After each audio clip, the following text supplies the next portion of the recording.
Olá, esta é a piadinha que vem antes dos vídeos. A piadinha que vai vir antes desse. Oi.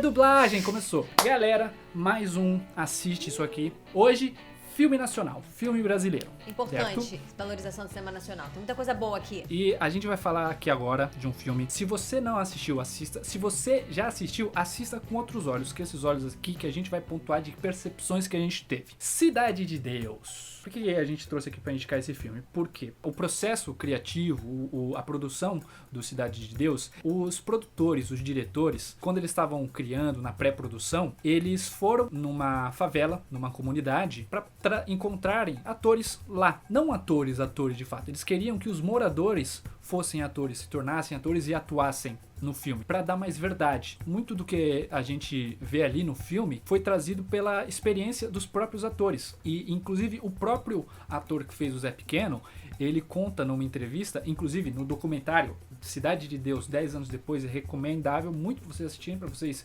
verem todo esse... Olha, eu não vi esse. Então vê também, porque conta toda essa parte isso que eu tô falando aqui de forma mais detalhada. O ator que fez o Zé Pequeno, ele só foi fazer o teste pra fazer o Zé Pequeno porque um amigo dele falou: vamos lá que vai ter muita menininha.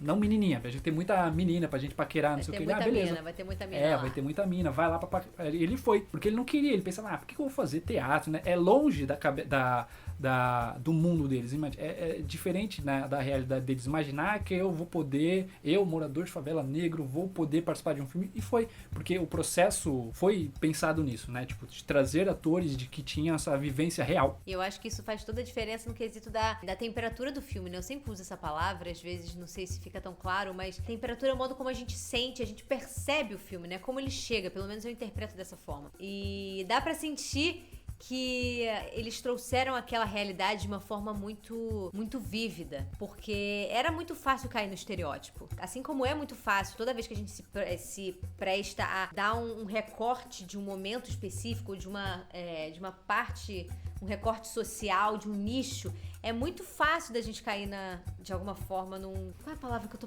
eu tô querendo encontrar?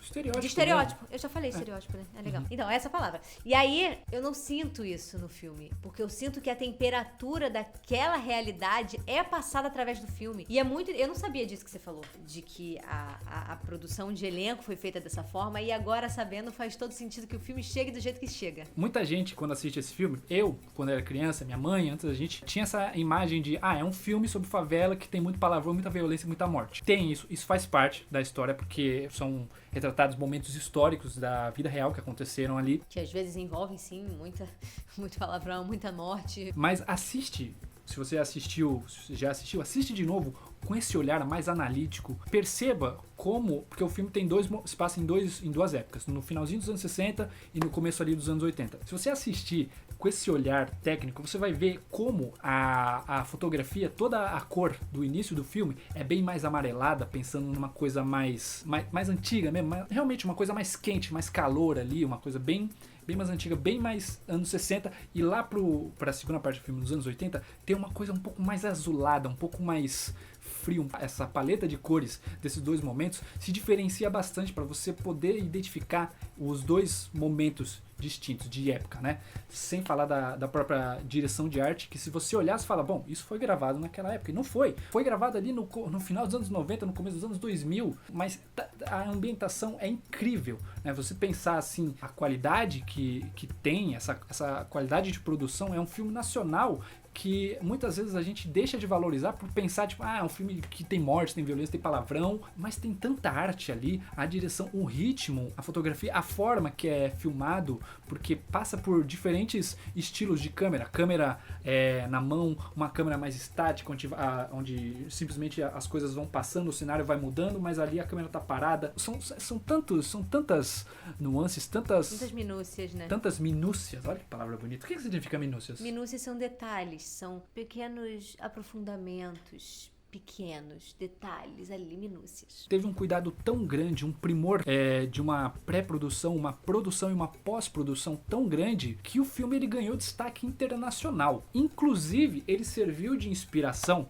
Olha Pro isso, eu adorei saber isso. Vai, conta. Então, não sei se muitos de vocês sabem, mas o ator que fez o Killmonger no Pantera Negra, o Michael B. Jordan, ele usou de inspiração pra fazer o personagem. Ele não usou um personagem específico, mas ele usou toda aquela vivência, porque numa reportagem, uma fala dele é incrível como ele, não foi só o Pantera Negra, teve um outro filme que ele fez também, não tô lembrado aqui agora, mas o nome tá aqui na tela. Ele assistiu esse filme e ele disse que o quão fácil era pra ele e pro pessoal assistir o filme sem som e conseguir entender o que eles estavam vivendo ali. Sem som, eles conseguiam assistir e entender qual era o sentimento dos personagens, qual era o sentimento daquela vivência. É bom a gente trazer sempre produtos nacionais aqui pro Assisto Aqui, porque a gente tem uma pira do Oscar, né? E a pira do que passa na Netflix, e a pira do que vem de fora, e né, a produção americana, norte-americana, é claro, eles são pioneiros em muitas coisas, e tem lugares que a gente não acessa no quesito técnico, né, em alguns detalhes, mas assim, a gente tem uma produção nacional tão incrível, tão linda, que eu acho que é bom a gente trazer esse filme aqui logo de uma vez, pra gente abrir a temporada dos produtos nacionais aqui, nesse quadro.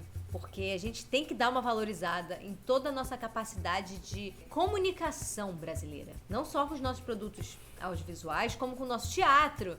Então, é mais um Viva a Cultura Nacional que eu tô querendo puxar aqui nesse ponto, sabe? Porque a gente tem muita coisa muito foda acontecendo e tendo que já aconteceu há muito tempo atrás, sabe? Muita. Ai, bateu gostoso aqui. Eu falei fervorosa, mas é porque eu realmente senti, assim. Eu acho que tem muita coisa muito legal e a gente tem que dar a gente tem que dedicar esse tempo pra ver o que a gente faz de tão bom aqui. Então assiste, pessoal. Assiste isso aqui. Eu vou rever, e não só vou rever, eu quero... Glauco, fala pra gente como é que a gente pode assistir esse documentário, aonde que tá passando, pra eu poder ver também. Não sei. Não sabe? Então vamos procurar, vamos ver onde achamos. Qualquer coisa a gente disponibiliza alguma coisa, se for legal, e se estiver passando em alguma plataforma de streaming. Mas acho que vale a pesquisa, até não só pra gente ver o nosso cinema, como pra gente ver como ele é feito. Porque isso fez toda a diferença no resultado final desse filme. Então acho que vale a pena a pesquisa. Lindo? Obrigado. Ai, é mesmo. Vamos bater uma palma pro Glauco aqui, gente! Então é isso. E... Chubi-chubi, acabou!